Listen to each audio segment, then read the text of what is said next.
Welcome back to my channel. Today I'm sharing a story that completely shattered my life. A story of betrayal, heartbreak, and humiliation so deep it changed me forever. My name is Ryan and I thought I had it all. A stable job, a loving girlfriend, and a life that felt secure. That illusion lasted until the day I discovered the ultimate betrayal.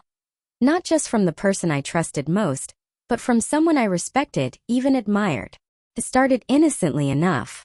I had been working at a mid-sized marketing firm for nearly 5 years. My boss, Jason, was charismatic, intimidating, and highly successful, the kind of person everyone in the office tried to impress. My girlfriend, Melissa, had been with me for 3 years. I thought she was loyal, loving, and devoted. Little did I know she had her own secret. The first warning sign was subtle: missed calls, odd excuses, and late nights at work. I brushed it off, thinking I was overreacting. But a gut feeling I couldn't shake pushed me to check my emails and messages one fateful evening. I knew I was crossing a line, but curiosity and fear mixed in a toxic cocktail that demanded answers. And that's when I found it.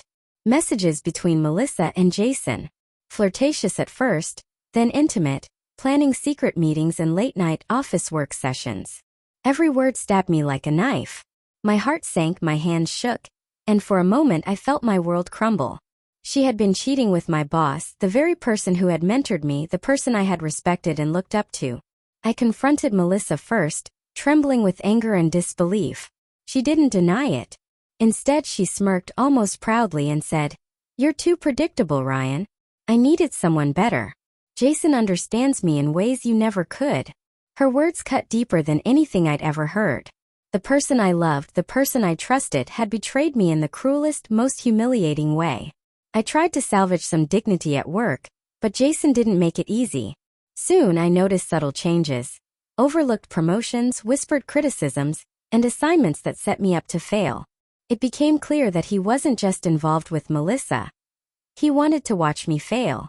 Every day at the office felt like a battle I couldn't win. Then came the breaking point. During a quarterly review, Jason called me into his office. He leaned back in his chair, smirking, and said, "Ryan, it's really impressive how loyal you are to the wrong people. Maybe you should reconsider your priorities." I froze. Every ounce of professionalism I had evaporated, leaving only shame and rage. That was the moment I realized I had lost everything: my girlfriend, my respect at work, and my sense of self-worth. I left the office that day in a daze, unsure whether to cry or scream. Friends told me to quit, but I felt trapped, humiliated, and powerless. My life felt like a cruel joke, and the two people I trusted most were laughing behind my back. But life has a strange way of balancing itself. I knew I couldn't stay in that situation, living under their manipulation and mockery. I decided to take control, even if it meant starting from scratch. I resigned quietly, keeping my dignity intact, and began planning my comeback. I started my own freelance marketing consultancy. At first it was slow, clients were hesitant, money was tight, and I doubted myself constantly. But with every successful campaign, my confidence returned. I networked tirelessly, learned new strategies, and pushed my skills to levels I never thought possible.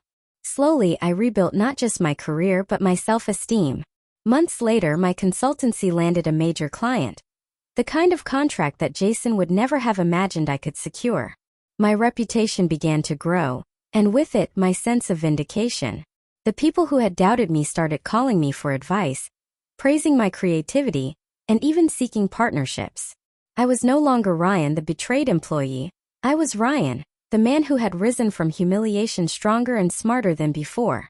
Then the universe delivered the sweetest moment of all.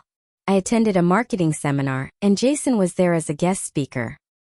He spotted me, and for a brief second I saw the old smug smirk. But this time I didn't flinch. I didn't shrink. I stood tall, confidently walked past him, and heard whispers from other attendees praising my recent successes. He had mocked my downfall, but the world now recognized my rise. Melissa. I never looked back. I blocked her number, deleted every trace of her from my life, and refused to respond to any attempts at contact. She had made her choice, and her loss was hers alone. Looking back, I realized the betrayal, the heartbreak, and the humiliation were painful, yes, but they also became the fuel I needed to rebuild myself. Losing everything taught me that my value doesn't depend on someone else's approval.